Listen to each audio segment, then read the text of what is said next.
안녕하세요. 호주 부동산 TV 모니카입니다. 호주 이민을 꿈꾸시는 분들이 아주 많으시죠. 특히 저희 구독자분들 중에 투자 이민에 대해서 궁금하신 분들이 많더라고요. 그래서 오늘 투자 이민 전문 변호사를 모시고 얘기 나눠볼 건데요. 오늘 영상은 절대 놓치시면 안 돼요. 투자 이민에 대한 모든 정보를 공개할 예정입니다.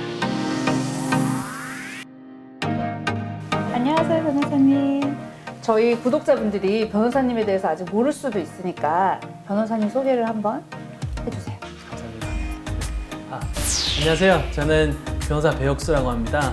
지금 현재 비자플랜이라는 호주 이민 전문 변호사 사무실을 멜번 시티에서 운영을 하고 있고요. 비자플랜을 개업하기 전에는 저는 이제 호주 정부에서 변호사로 일을 했었고, 지금 비자플랜은 모든 이민 서비스를 제공하고 있긴 하지만은 투자 이민이라는 분야에서는 특화되어서 법률 서비스를 제공하고 있습니다.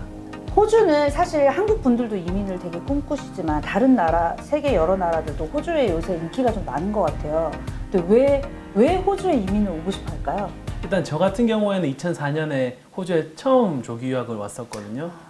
그때만 하더라도 이제 호주라든지 아니면 영국이라든지 이런 영어권 국가를 가는 게 이제 교육의 수준에서 좀 높았기 때문에 그죠, 그런 교육이라는 관점에서 많이 갔었는데, 최근 같은 경우에 한국뿐만이 아니라 이제 여러 나라에서 호주로 이민 오시는 분들이 많이 계시거든요. 네. 호주 사회 같은 경우는 아직까지도 안정적인 사회가 아닌가라고 그죠, 보여지거든요. 그죠, 특히 한국 분들 같은 경우에는 이제 이민을 고려하시는 게 상속세와 증여세가 한국은 현저하게 높기 때문에 맞아요. 네, 그런 부분에 있어가지고 호주는 뭐 직접적으로 부여되는 상속세라든지 증여세는 없다 보니까는 그런 제도를 이점으로 삼아서 좀 많은 분들이 호주로 이민을 고려하고 있지 않나라고 보여집니다.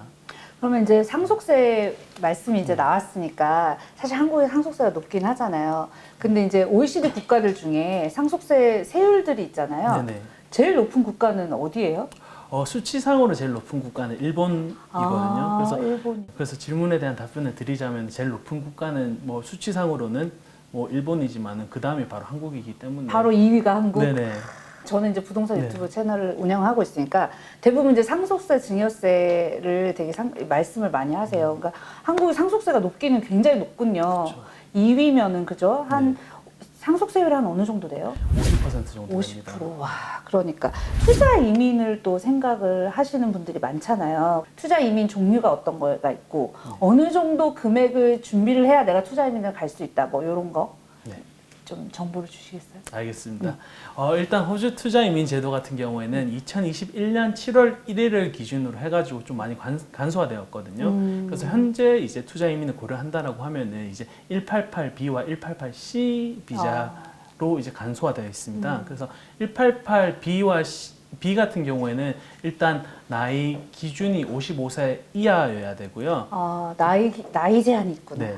그리고 55세 초과를 할 경우에는 이제 188C Significant Investor Visa, SIV 비자라고 일컬어지는데 그 비자를 고려해야 됩니다. 네. 두 비자의 차이점 같은 경우에는 188B 같은 경우에는 일단 뭐 55세라는 나이 제한이 이제 말씀드렸다시피 적용이 되고, 그리고 또 포인트 제도가 이제 적용이 되거든요.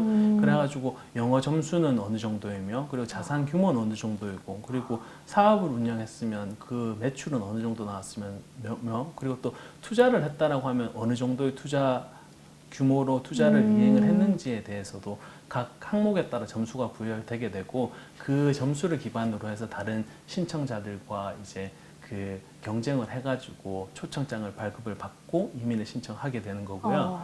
188C 같은 경우에는 그 점수 제도가 적용이 되는 게 아니라 이제 과거의 투자라든지 아니 사업 이력을 통해 가지고 이제 특정액 이상의 자본을 증빙을 하게 되고 그 출처가 정확하게 이제 증빙이 된다라고 하면은 이민을 올 수 있게 되는 거고요. 많은 사람들이 제일 궁금해하는 게 이제 어느 정도의 자산이 있어야지 맞아요. 투자 이민을 고려할 수 네. 있느냐의 부분이거든요. 그래서 188B 같은 경우에는 250만 불, 그리고 188C 같은 경우에는 이제 필요한 투자액이 500만 불로서 한 42억, 43억 정도가 되지 않을까 싶습니다. 42억, 43억. 그러면 여기서 제가 한 가지 질문하고 싶은 게요. 저는 이제 부동산을 하니까 네. 가끔 고객님들이 저한테 물어봐요. 제가 투자 이민을 계획하는데 부동산 투자랑 연결을 해도 되는지. 그게 가능합니까? 그거는 불가능합니다. 그쵸? 개인적으로 이렇게 직접 투자를 하는 것 같은 경우에는 이제 투자 이민 스킴에 포함이 되지 않기 때문에 그렇게 직접적으로 투자는 불가능하고, 다만 펀드 매니저들이 이제 대체 자산 투자 항목에 이제 프로퍼티 펀드를 개설을 할 수가 있는데, 그럼 펀드에다가 투자를 해야 되지 개인적으로 부동산 그러니까 내가 투자는 못하고 맞습니다. 그 펀드에, 그러니까 정해준 펀드에 투자를 하면 거기서 알아서 부동산 투자가 네, 맞습니다. 들어갈 수 있다. 그 많은 돈을 투자를 하시잖아요, 호주에. 그러면은 내가 누릴 수 있는 혜택이 뭘까, 호주에서. 그러니까 이민하는 동안 어떤 혜택들이 있나요? 애들 학비라든가 뭐 이런 게 혜택이 있을까요? 일반적으로 188B, 188C 비자를 가지고 있다라고 하면은 학비 혜택을 받을 수가 있습니다. 근데 188B, 188C 같은 경우는 완전한 영주권이 아니기 때문에 영주권자로서 누릴 수 있는 혜택에 대해서는 제한이 있긴 합니다. 혜택으로서는 이제 투자를 이제 22억, 뭐 44억이라는 규모로 하게 되었을 네. 때 어떤 투자를 하든지 이제 뭐 디비던드라든지 배당금이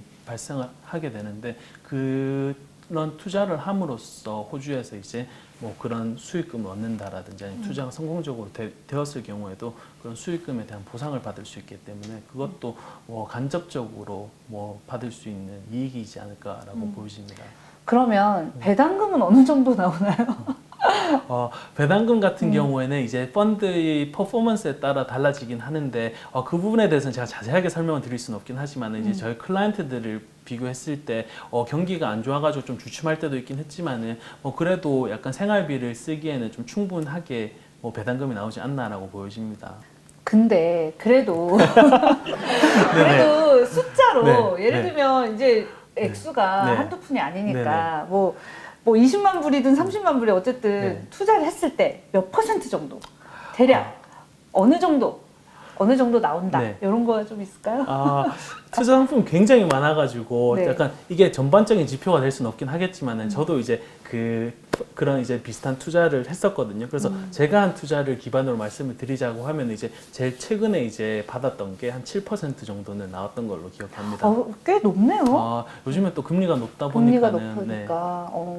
네. 그러면 이제 신청하신 분들 중에 비자 승인한 케이스들 있잖아요. 네. 승인한 케이스들은 어느 정도 될까요? 그 해에 따라 달라지긴 하거든요. 그래서 심사 기간이 달라지고 이민성 직원이 몇 명 있느냐, 아니면 정권이 어느 정권이 들어오냐에 그런 거에 따라서 따라 또. 달라질 수 있기 때문에, 일단 제가 수치 같은 경우에는 제가 좀 준비를 해왔거든요. 그래가지고 네네네. 자료를 좀 보면서 네네네네. 말씀을 드리겠습니다. 네. 2018, 2019 회계연도를 봤을 때는 승인된 건이 이제 모든 가족들을 포함해서 대략 한 5,150개 정도가 승인이 되었고, 2019, 20 회계연도에는 2,850개, 그리고 2020, 2021년 회계연도에는 좀 많이 높아진 8,600개 정도가 승인이 되었습니다. 생각보다 많네요. 꽤 많습니다. 투자 이민을 이제 계획하시는 분들이 이제 전문가 분이시니까 이렇게 적기가 있을까? 네. 투자 이민은 언제 들어가는 게 내가 좀 유리하겠다, 뭐 이런 게 좀 있을까요? 저는 항상 지금이라고 생각합니다. 5,000개의 쿼터에서 1,900개로 지금 줄어들고 있는 추세고, 비자 신청비도 계속해서 올라가고 그죠. 있거든요. 40%라고 하면 인플레이션을 비교하더라도 현저하게 높게 올라가고 있는 상태이기 때문에 지금 투자 이민을 고려하신다라고 하면은 지금 고려하시는 게 가장 좋을 거라고 생각이 듭니다. 그죠. 네. 저도 이것도 좀 비슷한 것 같아. 저 부동산 이게 제가 하다 보면 고객님도 항상 물어봐요. 저는 집을 언제 사면 좋을까요? 그러면 가장 빨리 사는 게 좋다고. 왜냐면은 오늘이 제일 싸요. 저도 항상 그렇게 말씀드리는 게, 부동산도 계속 오르는 것 같아요. 호주도 보면 끊임없이. 그래서 이게 비슷하군요. 왜냐면 이민자들이 또 계속 이렇게 오시면 그 분들도 사실 집이 계속 필요하니까. 그렇죠.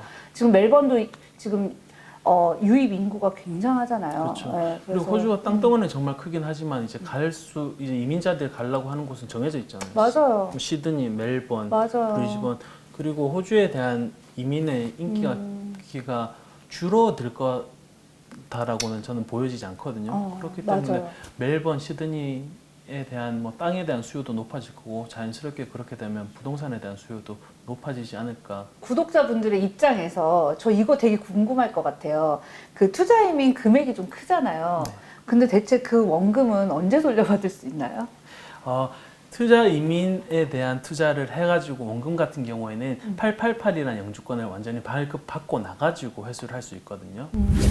그래가지고 제가 깜빡한 부분이 있긴 한데 네. 이 부분에 대해서 좀 제가 네네. 더 설명을 드릴게요. 네. 절차란 부분인데 일단 투자 이민을 하려고 하면은 첫 번째로 이루어져야 될 게 이제 expression of interest라고 해서 초청장을 먼저 신청을 해야 되고 초청장을 신청한 다음에 이제 거주할 주의 정부에서 노미네이션을 신청을 해야 되거든요. 네. 노미네이션을 신청을 하고 노미네이션이 발급된다라고 하면 초청장 같은 경우 바로 발급이 되는 거고 초청장이 나와야지만 이제 비자 접수를 할 수 있게 되는 거거든요. 그래서 그 비자 접수라는 게 이제 188B가 되었던 188C가 되었던지 영주권이 아닌 어떻게 보면 가영주권이라는 비자를 신청을 해야 되고 그 접수가 마치고 나가지고 한 대략적으로 한 2년, 3년이라는 시간이 지나야지 이제 비자가 발급이 되게 되는데 투자 비자가 발급이 되기 전에 이민선 같은 경우에는 이제 어느 정도 심사가 끝났으니까는 이제 투자를 해라라고 하는 시점이 오게 되는 거고 투자가 이루어지게 되면은 이제 바로 투자 비자가 발급이 되는 거거든요. 그래서 투자를 하고 나가지고 이제 투자 188 비자가 발급이 되고 또 자격 요건을 채우게 되는 게 대략 최소한은 3년에서 4년 정도 걸리거든요. 그리고 또 888 비자의 심사 기간도 있기 때문에 투자를 유지해야 되는 기간이 최소한 5년에서 6년 정도 되게 됩니다. 그래서 영주권을 발급받게 되면은 이제 그때 원금을 회수하실 수가 있으십니다. 자, 오늘 이렇게 또 바쁘신 와중에도 저희 구독자분들을 위해서 투자 이민에 관련해서 많은 정보를 주셔서 너무 감사드리고요. 저희가 이제 이렇게 마무리 인사를 해야 되는데 이거 꼭 해야 되거든요. 제가 구독하면 좋아요를 변호사님 외쳐주시고 마지막 알림 설정을 이렇게 같이 흔들어주세요. 요렇게? 네. 그렇게. 자, 그럼 마무리 인사 할게요. 네. 구독, 좋아요. 알림 설정. 좋아.